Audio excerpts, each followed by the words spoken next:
When this herd abandoned a baby elephant, help came from an unexpected place.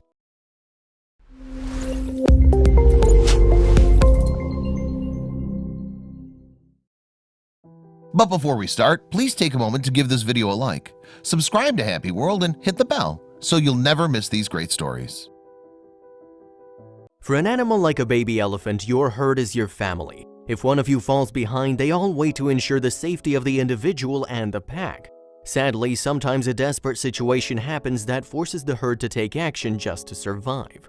Just like being abandoned by your family, this helpless baby elephant was abandoned by his herd one afternoon. Luckily, an unexpected savior came in to help this abandoned baby elephant and returned him safely to his herd. Find out who or what came to save this baby elephant. For this baby elephant, his day had started just like any other. He lived with his family on the Addo Wildlife Sanctuary in Africa. The herd had stopped at a natural pool to bathe and drink water. It was a perfect day. The baby elephant began to play when suddenly everything went wrong. Usually getting a little muddy pond is a good way to cool down in the African heat, but today he started to sink into the slippery banks of the pool, and when he tried to get out, he became stuck. No matter how much this baby elephant struggled, he couldn't free himself of the mud's grasp. As the herd prepared to keep moving, they realized there was a problem. As we've said, herds stick together, and this one was no different. The adult elephants attempted to push the young one free, but no matter how hard they tried, nothing helped. Zero progress was made. The baby elephant wasn't sinking any deeper, but he wasn't gaining any ground either.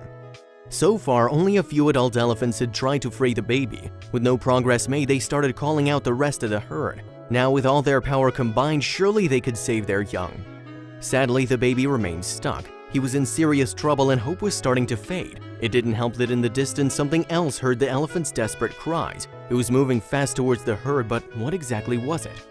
On the horizon, a jeep appeared. It sped toward the scene, but was it full of friends or enemies? The herd didn't have time to figure it out and surrounded the baby to protect it. The men drove the jeep around the elephants, trying to break up the herd and figure out what was happening, but the animals refused to move. They were ready to do anything to protect one of their most precious members.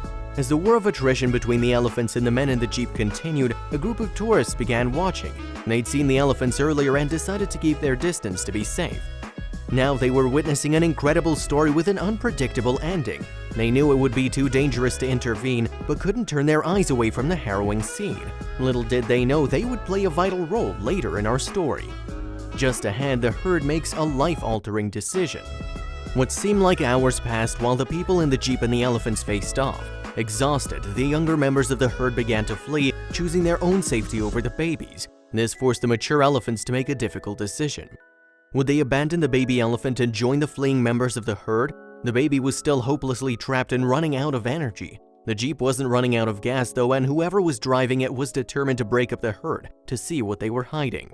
Forced to make a decision, the older elephants chose to abandon the baby and keep the majority of the herd together. The men in the jeep had won, but what were their intentions? In the eyes of the poor baby elephant, their intentions didn't matter. He was left alone to fend for himself. He became frantic and desperately trying to free himself. The jeep moved closer. A confrontation was looming, and soon enough the truth about who those men were would be revealed. The good news was the men in the jeep weren't actually there to harm the elephant. They were rangers at the sanctuary who'd heard the animal's cries for help. Unfortunately, the only way they could assist was to get the herd to abandon their baby.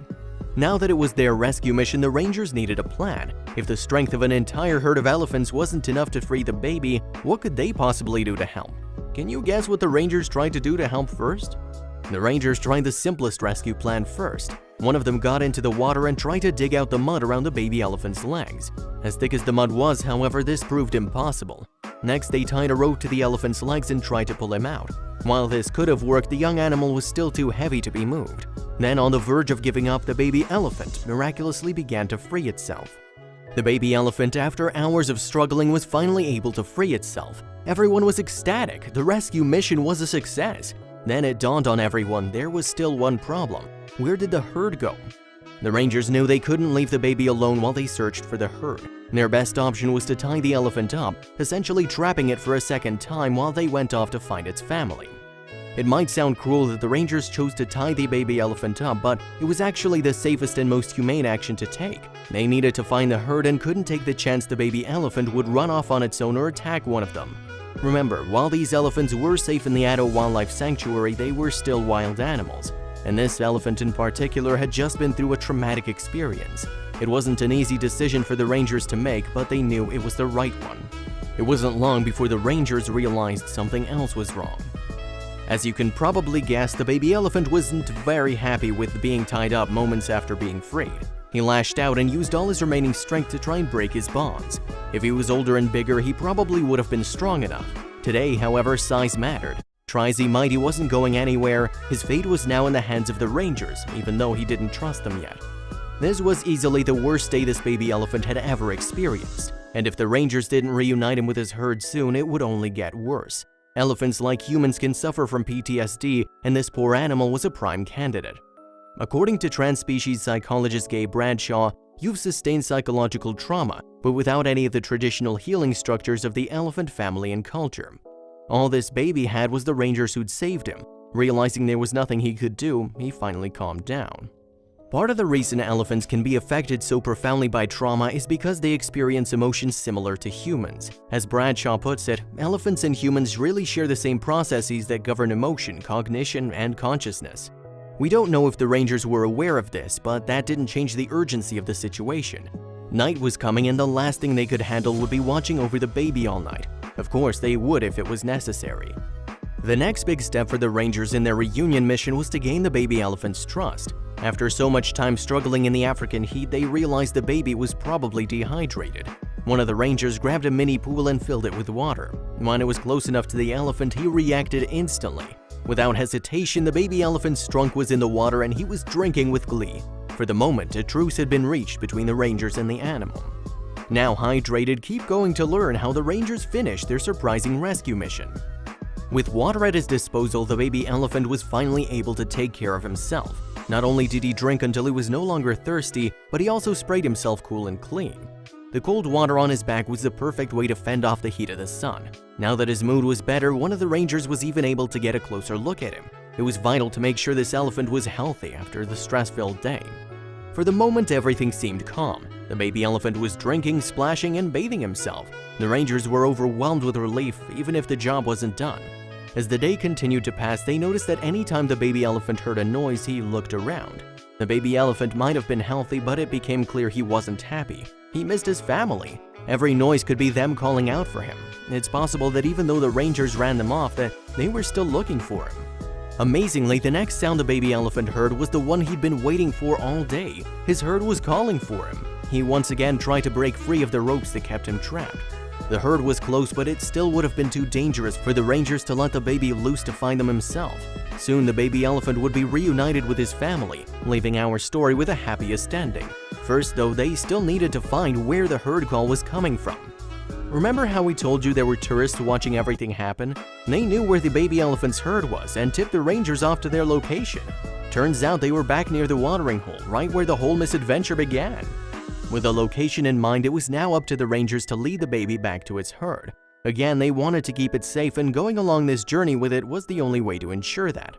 With the baby elephant in tow, rangers led him to the location tourists hinted at. As soon as the youngster came close enough to see his herd, he called out to them and ran towards them. The herd reacted with the same excitement. For everyone involved, what had started as a disaster turned into a harrowing rescue mission and heartwarming reunion. For the rangers, it was just another day on the job. For the elephants, it was life-altering and unexpected kindness at its finest. Keep going to learn about a sick lioness that made a new friend. Sheila was one of the lions rescued by the U.S. Department of Agriculture in July 2009. A lot of the lions rescued that year were in poor shape, but Sheila's condition was particularly dire. She was severely underweight, frail, and weak. Her rescuers thought there wasn't much hope for her, but decided to take a chance and help her anyway. They wanted to at least give her an opportunity to pull through. Sheila was rescued from an entertainment center in Texas. Her job was to make her owner a lot of money by performing at high-profile parties and events. Sheila wasn't the only lion at this entertainment center, but she was the lion who'd worked and suffered the most. Sheila's caretaker was particularly cruel to his lions. Kihi, founder of InSync organization, explained, "When they're no longer useful to him, he throws them aside and stops taking care of them." Sadly for Sheila, she'd spent most of her life held in captivity in Texas. She'd been a working lioness since she was just a little cub. She'd started living as a pet and appearing in photo shoots, and then she began working in the entertainment industry. Sheila was a wild animal living a domestic, labor-intensive life, and it was taking a massive toll on her health and well-being. Sheila was suffering from a coordination problem and pretty soon couldn't even stand up on her own. Her rescuers understood her muscles were weak and it was causing her problems even while she was just walking around. She could hardly lift her head up to eat or get a drink of water. She'd completely lost her appetite and seemed like she was going to lose her will to live completely too. Unfortunately, Sheila's story isn't all that rare. Animals are stolen for entertainment purposes all the time. Famously, the documentary Blackfish exposed fishermen to steal baby whales from the ocean and sell them to places like SeaWorld for profit. Most of these animals aren't cared for properly and end up living short, tortured lifespans. Sheila's rescuers were hoping that she wouldn't suffer the same fate. Sheila was in such bad condition that the U.S. Department of Agriculture decided to hand her over to an animal social welfare organization known as InSync Exotics Wildlife Rescue and Education Center. This is an organization that specializes in sheltering stranded animals and nursing them back to health. The U.S. Department of Agriculture told InSync that if Sheila's condition didn't improve, they should strongly consider euthanizing her. It wasn't fair to allow Sheila to suffer more. Sheila was brought to InSync and started settling in. At first, she wasn't responding well to treatment, and even so, rescuers were determined to save Sheila's life. She wasn't able to eat food on her own, so the team would sit with her and hand feed her. The founder of InSync said, "For 2 weeks, I had to go in with Sheila and hand feed her." She added, "I take meatballs, balls, and literally stuff them down her throat." Even though the team at InSync was doing everything they could to help, it didn't look like she was improving much. Sheila's health seemed to be pretty much the same as it was when she arrived. One InSync member said she had very little muscle coordination and thus when she walked, her legs would slip out from under her. It was going to be a very slow road to recovery. The rescuers at InSync had experience working with wild animals in poor conditions before, but they had never seen a case quite like this. It was as though Sheila was refusing to get better, and they thought she'd given up completely. After days of weakness and lethargy, Sheila stopped moving altogether.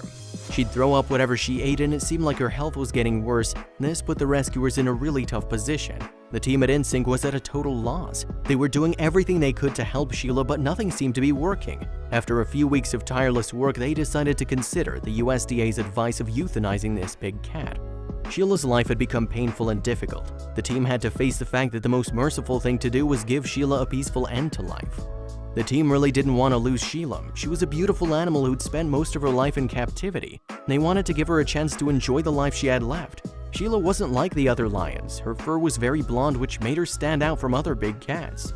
Her blonde fur was probably the reason she was worth so much to her previous owner. Lionesses of this color are only found in Timbavati and South Africa. InSync was actually prepared to euthanize Sheila when some new information came to light. The InSync team had a revelation about this beautiful lion. They figured out that Sheila was suffering from a disease called toxoplasmosis, as well as a lack of vitamin A. This meant there were parasites in Sheila's blood. The disease can be fatal for members of the feline family. Now her caretakers knew what was wrong with Sheila, they just had to get her to take her medicine. Toxoplasmosis is an infection usually found in cats. An animal develops this infection when their immune system isn't strong enough to fight off infections. Years of improper care caused Sheila's immune system to weaken, which is how she developed the disease. Symptoms of toxoplasmosis include reduced coordination, disorientation, anorexia, lethargy, breathing difficulties, enlarged lymph nodes, and apparently blindness. If not properly and promptly treated, the disease can be fatal. Sheila's caretakers immediately started treating her with antibiotics. It had taken a while to arrive at a diagnosis, and Sheila was starting her antibiotic regimen quite late into her condition, but this was Sheila's only hope. It's no easy task to get a stubborn lion to take a whole bunch of antibiotics. Sheila was difficult, and sometimes it would take an hour for the InSync team to get her to take her medicine. Immediately after Sheila started taking her antibiotics, she started feeling better. Pretty soon she was able to walk and eat on her own. Naturally, all of Sheila's caretakers thought the improvement in her health was due to the medicine she was taking, but in reality she was getting better so quickly because of a completely different reason, one that nobody had noticed before. Sheila had a different kind of medicine. In a Facebook post, InSync stated, "Sheila has made a remarkable improvement. She's regained muscle control, swallows easily, and runs and hops like a bunny." But even the handlers and caretakers who work with Sheila every day weren't sure why this lion, who was previously so sickly, was able to make such a quick recovery. Antibiotics were powerful, but they couldn't have restored Sheila's will to live all on their own. The enclosure Sheila was living in at the InSync facility had another enclosure attached. There was someone in the enclosure next to Sheila's that helped the lioness feel happier and healthier. When the employees at Instinct discovered what was happening between the two enclosures, they were completely shocked. Keep listening to find out who Sheila's helpful neighbor was and why she bounced back so quickly. It was a lion, a very handsome male lion to be exact. It seemed like Sheila had developed a crush on her neighbor. From the very beginning, these two had formed a very close bond. Sheila's love for Khan was the reason she was able to progress so quickly. Now that she had a relationship with another lion, she'd found the will to live. Also, Khan had a similar backstory to Sheila. Khan's a 6-year-old lion who was rescued by Instinct just a few months before Sheila. Like Sheila, Khan was a lion who used to work in the entertainment industry in Texas. He was also mistreated by his handlers, and when he arrived at the rescue facility, he was in very poor health just like Sheila. Maybe these two were able to bond so quickly because they'd lived through similar circumstances. Just like Sheila, Khan was a show animal. He used to entertain audiences in private parties by showing off his roar and balancing on 2 back legs. His handlers took him to different events around the city, and sometimes he performed at multiple events or parties in a single day. All of that traveling and hard work made him sick, but he was still forced to perform despite his illness.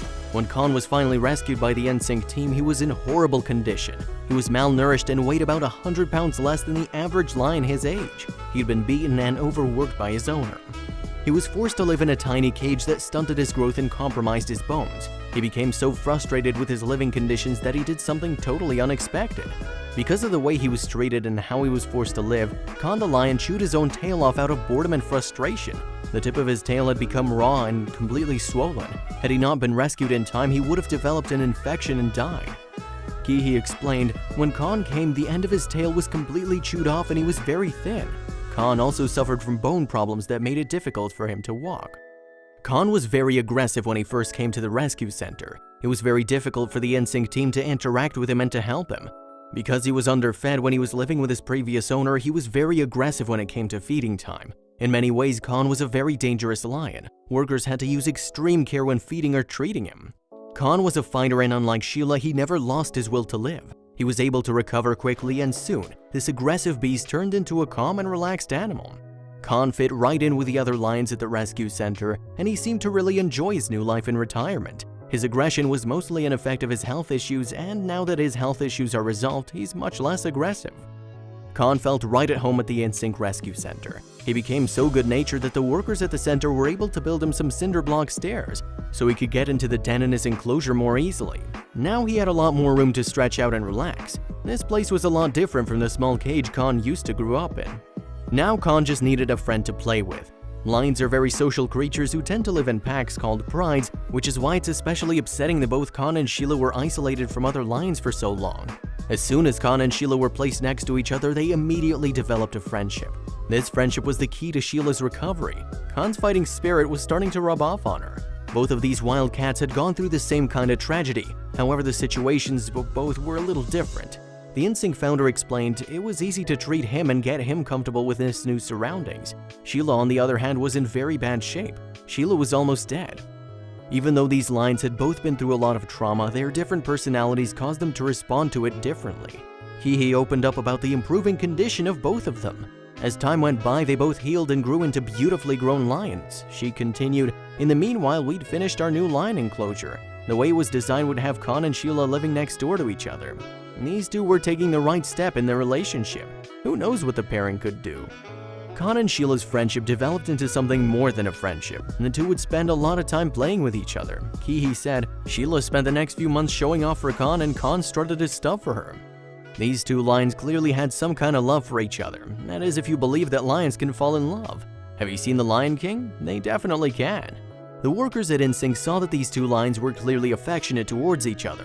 They decided to let them date and let them share an enclosure, but before they did that, they spayed Sheila so there were no happy accidents. We don't need any more lions born in captivity. The newlywed couple can't get enough of each other. Sheila's absolutely in love with her husband. She also enjoys playing with cardboard boxes and getting a lot of attention from her caretakers. Vicky's revealed that Khan is very possessive over his wife. He gets very jealous when other lions look at Sheila and does everything in his power to protect her. Keep listening to find out what Khan does when another lion approaches Sheila. Khan knows he's super lucky to have a wife as strong and beautiful as her. Khan likes to make sure she's safe at all times, and Vicky says, then Khan lets that guy know she belongs to him. He roars and sometimes charges at them. These two rescued animals make such a perfect couple. But what happened to the people who abused them? What are they doing now? The man who abused Sheila Khan and other animals is no longer entitled to keep big cats or wild animals. He lost his ability to keep lions, which in turn affected his business and how much money he's able to make. However, some animal rights activists thought that this man should receive a more severe penalty. They thought he should spend time in prison or at least be fined for what he did to these magnificent creatures. This story that started with animals in horrible conditions fortunately ended with some lion-sized love. Sheila was almost euthanized, but now she gets to live out the rest of her life with her beloved lion husband. This story makes us believe in happy endings, and it makes us want to do everything we can to make sure that no more lions are stolen from their natural homes and overworked for human entertainment.